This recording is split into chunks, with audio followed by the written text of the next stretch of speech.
Hey guys, welcome back to our YouTube channel. In this video, we will learn on how to sign up for OneDrive. So let's get started. First, open any browser of your choice. Then in the search bar, type OneDrive. Then hit enter.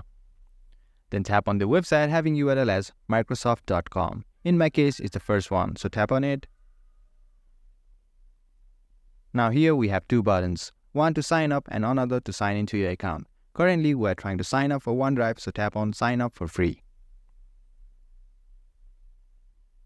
Now type your email address in the text field to create an account.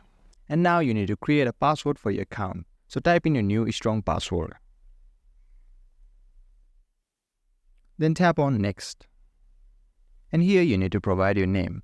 So type your first name in the text field given for your first name. Then type your last name in the text field given for your last name. When that's done, tap on the next button. And now you need to select your country or your region.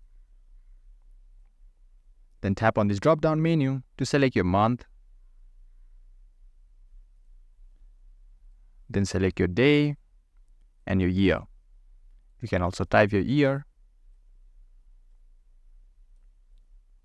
Then tap on the next button. Then a verification code will be sent to your email. Go to your email, copy the verification code and paste it here. Then tap on the next button. You can check this box to stay signed in. Now to log into your account, simply tap on yes. And guys, there you have it. We have successfully signed up in OneDrive. I hope you found this video helpful. If you did, give this video a thumbs up and subscribe to our channel TechUp for more contents like this. Feel free to drop any of your queries or questions in the comment section below. I'll get right back to you. Thanks for watching and see you in next video.